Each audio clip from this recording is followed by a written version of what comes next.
In this video, I'm going to show you a few of my go-to harmonic cadences that I often use as an alternative to the standard 5-to-1 or 4-to-1 cadences. Now, a cadence simply means a resolution, or the end of a phrase, and typically it's a route back to our tonic chord. Now, it could be as simple as just one chord that leads us to our tonic chord, or we could string together a bunch of chords that create something a bit more interesting. This isn't a lesson about what the different theoretical cadences are, but instead me just sharing with you some of the cadences that I like to use that could maybe, hopefully, add some interest to your arrangements and compositions. I will talk a little bit on the theory of some of them and how they function, just so you feel like you're getting your money's worth. So breaking this down into 3 different sections. So firstly, we've got single chord options. So this is to give us some variety from our more typical, most common cadences. And then some sequences, so a few chords together that make for some interesting cadences. And then finally, some interrupted cadences. So that's when we think we're about to arrive back at our tonic chord, but we surprise you with something else instead. To demonstrate this, I'm going to take this little chord sequence, and where we might have our commonplace 5 chord that will lead us back to our tonic, we're going to be swapping that out for some alternatives. You ready? Okay, first one, here we go.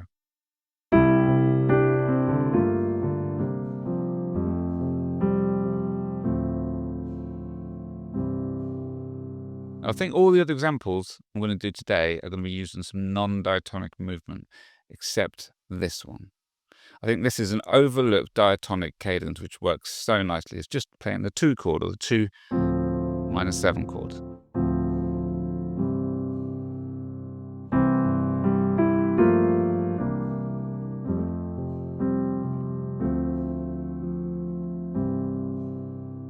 Nice and simple. When we analyze harmonic cadences, we're looking at the chord tones of that penultimate chord, the chord that's leading us to the tonic. We're looking for leading notes, we're looking for common tones, the things that are going to help us pull to the tonic in the most pleasing way. Now, the most pleasing cadences are all about tension and release, building that tension to have the most satisfying resolution. The most common and strongest cadence in Western popular music is the dominant 7 chord that resolves a 5th down to the tonic. Now, the 3rd and the 7th of that chord create this dissonant tension of a tritone that both of these want to move just a half step or a semitone to a resolution on the tonic. And also the G is a common tone between the 2 chords. And that G has a natural dominant pull down to the tonic too. Now, all these examples that we're looking at of cadences, they all contain characteristics like these. Right, let's get back to some examples. Now, the next few are all kind of variations on each other, but I'm going to start with a really common minor 4 chord.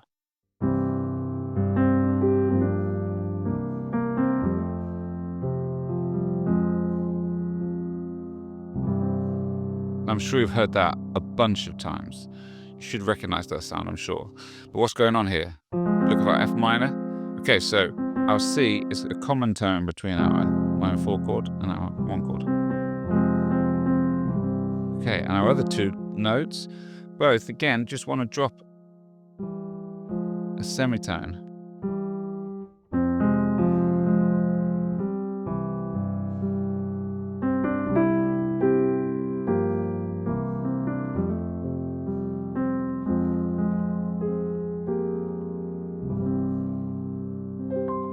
How nice. Okay, here's the next one.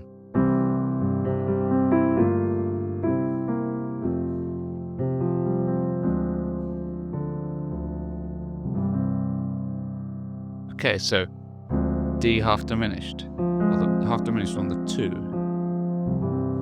Okay, I said this was like a variation of the last one because if you look at those chord tones in my right hand, if I take that D off, it's an F minor. Okay, so this chord moves, the function of this and how it resolves to that tonic is the same as our F minor, okay? And we do something fun with this, is what I like to do with this, is that rather than just necessarily using that as a D chord, we can have some fun with our bass note. So we can actually use any of the chord tones of our D half diminished and used and it still works fantastic.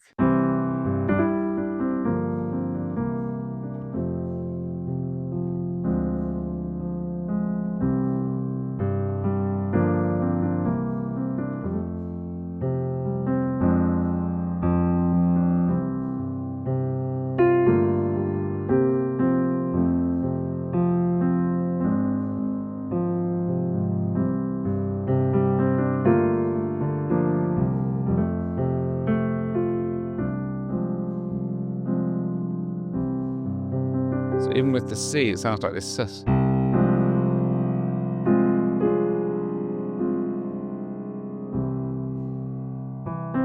Now, we've used every chord tone there, but what would happen if we put in the dominant as our bass note? So we play this G, but still play this half diminished chord or this minor 6 chord.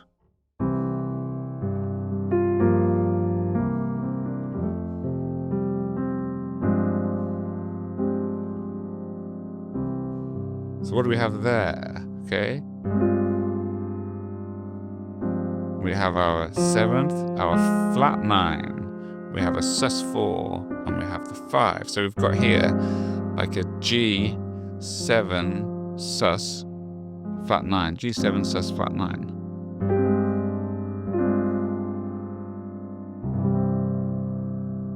How nice is that? And that leads us on to our next one, because if you think about this shape, now if we're just one semitone away from, if I move this down a semitone, now with the G, this is quite a common way of playing the dominant chord, certainly in some styles. G7 flat 9, so I've got my 7th, my flat 9, my 3rd, and my 5th. Okay, but this is kind of like a 5 chord, and we're trying to get away from the idea of cadences with a 5 chord. So we could play that as a 5 chord.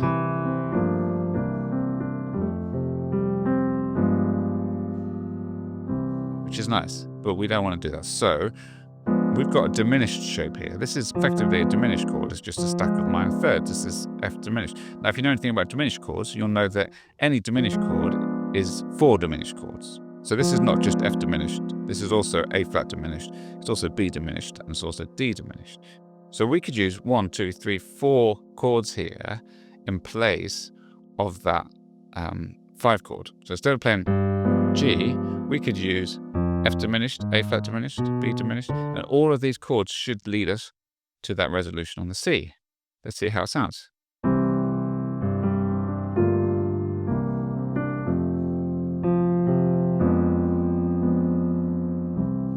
Okay, so that was F diminished, and it's got that feel, that sound of that minor 4, because we've got these 2 common tones that want to move down here. Okay, let's still use an F, let's use A flat.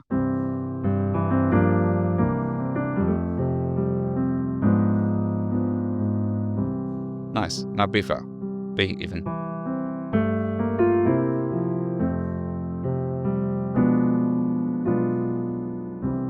Okay, that's got that leading tone. Nice.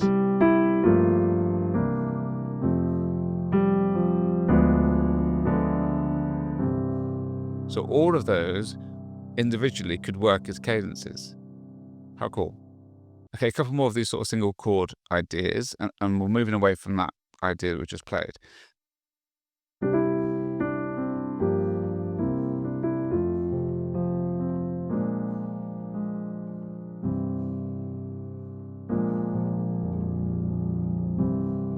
How nice does that sound? So this is called a backdoor dominant.